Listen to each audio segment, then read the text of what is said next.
This was one of the most spine-chilling moments I've witnessed in my journalism career. Christopher Michael Dawson on the charge that on or about 8 January 1982 at Bayview or elsewhere in the state of New South Wales, you did murder Lynette Dawson. I find you guilty. In the understated delivery of New South Wales Supreme Court Justice Ian Harrison, this is a moment that was 40 years in the making. The conviction of former star footballer Chris Dawson for the murder of his wife, the mother of his 2 daughters, Lynette Sims. Justice Harrison was wearing a red satin robe and wig, and after reading those words he told Dawson, then a frail 74-year-old, to sit down. You may sit down. Mr. Dawson, it will be necessary for you to be taken into custody. You'll have to go now. That faint jingling you can hear is the handcuffs and keys of 2 armed officers who walked over to Dawson and handcuffed him. They walked him across the court into a dock and through a padded door, which led down to the cells deep below the Supreme Court. This was no ordinary murder trial. Christopher Dawson had been the subject of a podcast published by The Australian, the world-famous The Teacher's Pet, by our colleague Hedley Thomas, who listeners of The Front know well. After the 28 publication of Hedley's sweeping piece of investigative journalism, Dawson was charged with murder, something the New South Wales Director of Public Prosecutions had twice refused to do, despite 2 recommendations from the coroner that Dawson be charged. Dawson fought the case all the way to the High Court of Australia, arguing that he couldn't get a fair trial because the entire nation and the entire world had heard Hedley's podcast, which so far has had something like 80 million downloads. He lost at every stage, but Dawson did get one thing he wanted: a trial by judge alone, instead of a jury. The thinking was that a judge who can be relied upon to be unaffected by anything that happens outside the courtroom would make the kind of dispassionate decision that jurors, who are normal citizens who read the papers and listen to podcasts, might not be able to do. Dispassionate was a good word for the way Ian Harrison summed up Dawson's guilt. The evidence does not reveal how Mr. Dawson killed Lynette Dawson. It does not reveal whether he did so with the assistance of anyone else or by himself. It does not reveal where or when he did so, nor does it reveal where Lynette Dawson's body is now. The charge of murder in this trial is unsupported by direct evidence. The case against Mr. Dawson is wholly circumstantial. I'm satisfied beyond reasonable doubt that the only rational inference that the circumstances enable me to draw is that Lynette Dawson died on about 8 January 1982 as the result of a conscious and voluntary act committed by Mr. Dawson with the intention of causing her death. Harrison sentenced Dawson to 24 years, and new laws passed because of Lynn Sims's case, called Lynn's Law, means he won't get parole unless he reveals what he did with her body. But now Dawson is appealing this murder conviction, and he's going after the reasoning of Justice Ian Harrison. These are Dawson's grounds of appeal. First, that Justice Harrison erred in failing to find that Dawson suffered a significant forensic disadvantage.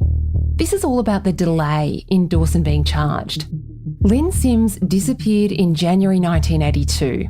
There were alleged sightings of Lynn. Someone claimed they saw her at a roadside fruit barn. Someone else saw her working as a nurse in a hospital, supposedly. But no photos or other evidence. Dawson claimed Lynn had used her bank card after disappearing, and that he'd received phone calls from Lynn saying she'd gone away to have some time to herself. But there were no phone records or other evidence to prove this by the time he was finally charged in 2018. And that's what Dawson says puts him at such a significant forensic disadvantage.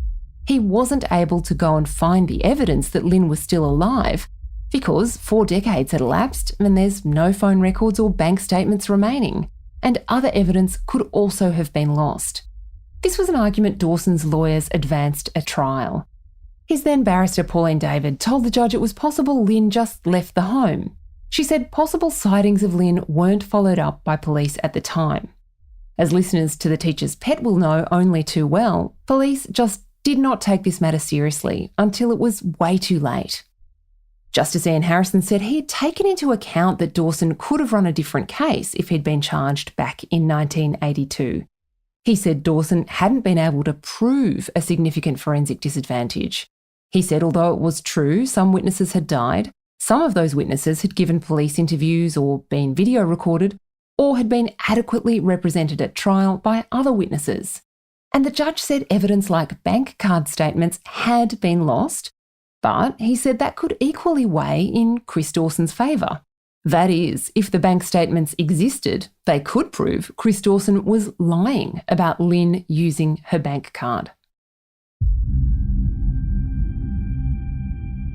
The second and third grounds of appeal go like this. Dawson says Justice Harrison made a mistake when he declared Dawson's lies demonstrated his consciousness of guilt.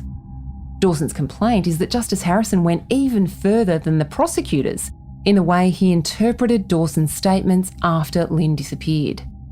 Harrison said Dawson had lied in the days and weeks after Lynn's disappearance, including in his police interview in 1991, when he said he desperately missed Lynn after she left, that she was in despair that their marriage was unravelling. He also said Dawson lied about the young woman who moved into the house shortly after Lynn disappeared, the teenage babysitter who later became Dawson's second wife. Dawson told police he and the girl were not in a relationship when Lynn disappeared. The judge said all those were lies, and he took them as Dawson showing he knew he was guilty. The appeal documents say the whole verdict is unreasonable because the Crown failed to adequately prove Lynn Dawson was definitely dead after January 9, 1982, and that the whole of the evidence was just not enough for the judge to be satisfied beyond reasonable doubt. So we understand that the silk representing Chris Dawson is a public defender called Belinda Rigg. Ellie Dudley is the Australian's legal affairs correspondent. She was the first female senior public defender appointed in 2019. He also has two legal aid solicitors, Cherie Pittman and Stephen Eckershall. During the murder trial, he was represented by a very high-profile criminal solicitor called Greg Walsh, but now he's got two legal aid lawyers, so we know that he's out of money, and we'll see how these lawyers go in representing him on Monday. He'll also be coming in from Long Bay Jail. It'll be interesting to see him again after all this time, won't it? Yeah, it will. It's interesting, Claire, because we know that to some extent we would be able to watch online. But I'm keen to go into the courtroom and see what he looks like. He's been in prison for, almost 2 years now? See how it's changed him. Coming up, the other part of Chris Dawson's story. We'll be in court for this appeal, and you can follow our live blogs, video, exclusive analysis and scoops at theaustralian.com.au as it happens. We'll be back after this break.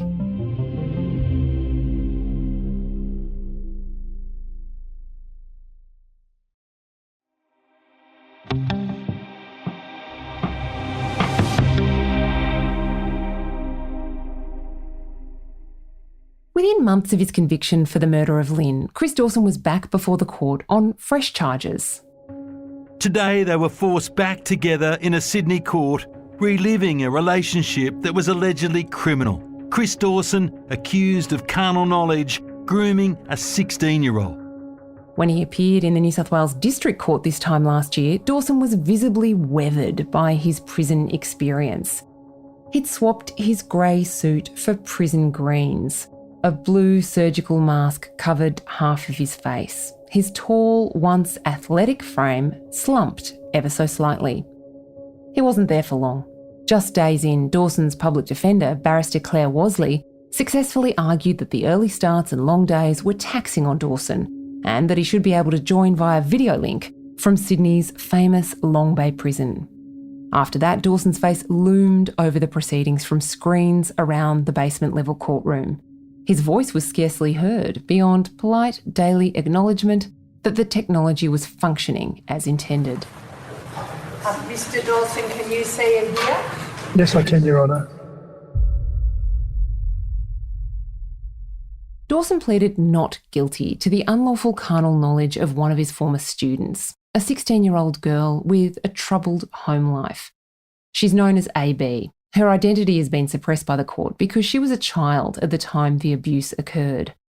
AB, who later became Dawson's wife, alleged Dawson groomed and engaged in sexual activity with her at the end of 1980, before she turned 17. Back then, the age of consent was 16, but it was 17 if the alleged offender was in a position of authority, like a schoolteacher. Dawson admitted he did have sex with AB, but he said it was after her 17th birthday and when she was no longer in his class. It's a defence that ultimately failed, despite what Judge Huggett called inconsistencies in AB's evidence. Here's what she said in handing down her judgment. While none of this evidence is capable alone or collectively of proving the offence charged, I find it provides powerful support for the complainant's evidence that the accused committed an act of carnal knowledge while she was 16 years of age and his pupil. I am satisfied beyond reasonable doubt that the accused committed the offence charged and find him guilty. Dawson wasn't happy. The video link he'd fought for stayed live long enough to beam his reaction to journalists observing the proceedings on a closed stream.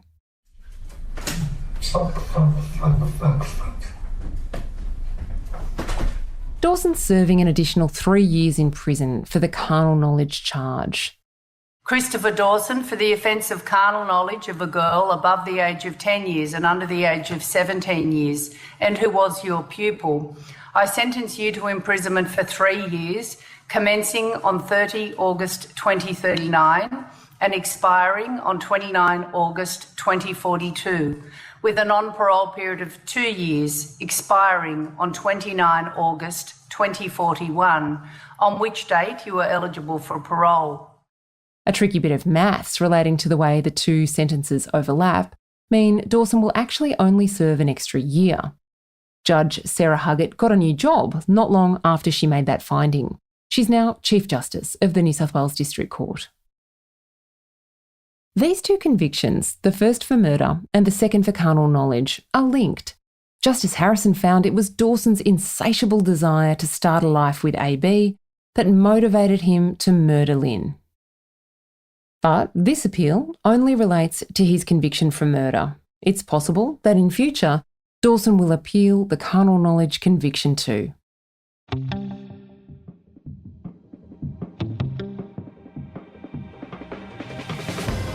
It's all happening on the front in coming days. We've got the costs decision in Bruce Lehrmann's defamation trial, the Dawson appeal, the federal budget, and much more. As always, you can be the first to know by subscribing at theaustralian.com.au. And thanks for joining us this week. Our team is Kristen Amiet, Lia Tsamoglou, Josh Burton, Jasper Leak, Matt Condon, Tiffany Dimmack, and me, Claire Harvey.